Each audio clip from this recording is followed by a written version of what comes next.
one.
Wala na akong time mag-upholstery. So, pinagawa ko na lang. So, samahan niyo ako. Ilalagay natin to ngayon. So, let's go guys. Ito na siya. Kasi kararating lang galing bakasyon. So, it's better. Pagawa na lang. Para mabilis.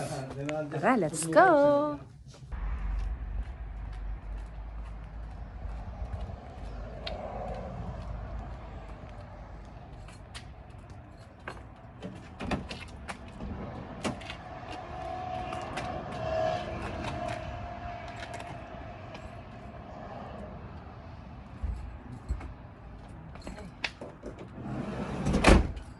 Go guys, tara na.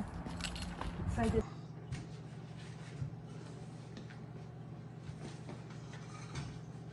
Ayan. Tapos, yan natin yan. I-screw na natin siya. Dito.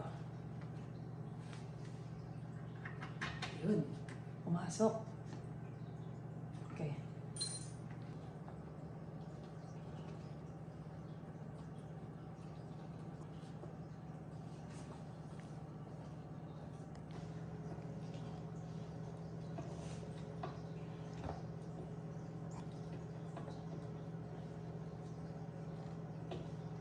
Okay na.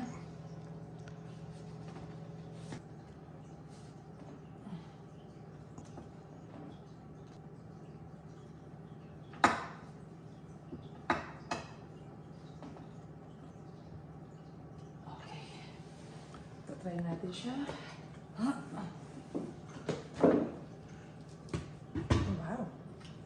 Ayos. Pwede na siya. So, itong tools na to, magandang gamitin kasi mahaba. So, kailangan talaga manual kasi kailangan talagang i-maneuver mo siya. Kanina, ang gamit ko, ito.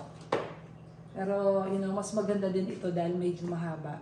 Pang tighten o pang start. Itong machine na to, masyadong powerful. Kasi, so ngayon, minsan hindi natin masyadong makontrol. Masyadong powerful. So ngayon, ginamit ko to para maramdaman ko siya talaga sa tighten, pag-tighten natin. So, it works naman. Ayan. Before natin ilagay ang cushion dito sa high chair, ita-tighten ko ang mga lumuwag na tornilyo. Kasi sa haba ng panahon, na lumuluwag yung mga tornilyo dahil pag umuupo tayo everyday, syempre gumagalaw hanggang sa nag-loose yung mga tornilyo. So ito ang tools na ginagamit ko palagi dito sa bahay. Tawag dito sa tool na to ay Allen key. And the size is 5/32.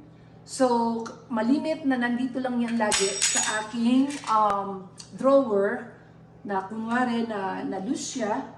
Ito lang ang ginagamit ko. So, 5/32. And cold Allen key. At ito yung ginagamit ko sa aking mga furniture. Malimit, dito sa Amerika, lahat ng mga furniture, palagi silang merong ganito. Pare-parehong size na pwedeng gamitin dito. Kagaya itong table ko nito, pareho din. Ito rin ang ginagamit ko.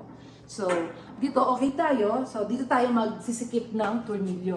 Eto, gumagalaw siya. Ayan, oh. Dito mo lang siya itatight. So, pag nagtatight ka ng tornilyo, hawakan mo siyang, like, ganito siya. Ganyan.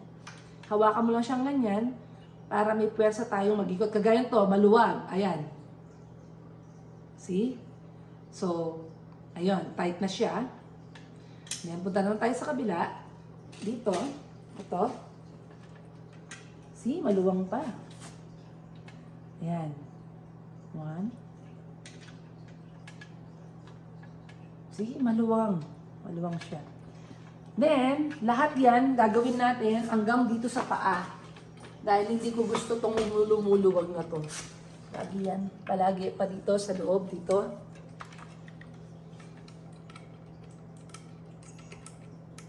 Pwede rin gamitin mo itong isang side.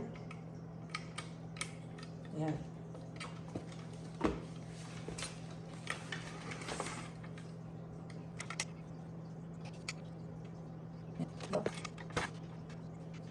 Ayan, matibay na siya. Ngayon, dahil sa bago to, kailangan kong gumawa ng butas dito. Kaya inabang ko na ang tornilyo right there. Ipapantay ko lang siya dito. Ibabalik natin siya. Kailangan merong pumatong dito pag nilagay ko yun. Ayun, naramdaman ko na butas. Okay.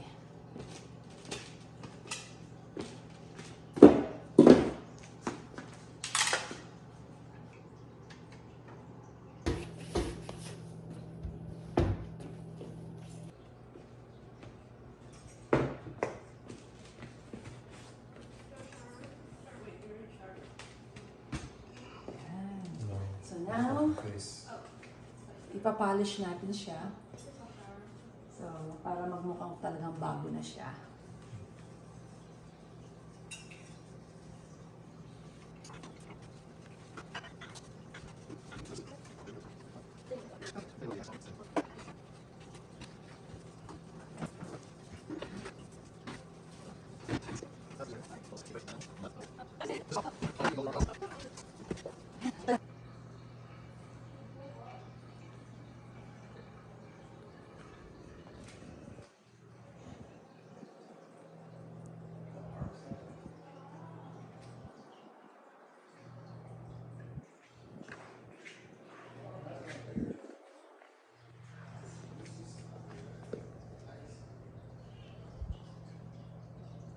My project is completed.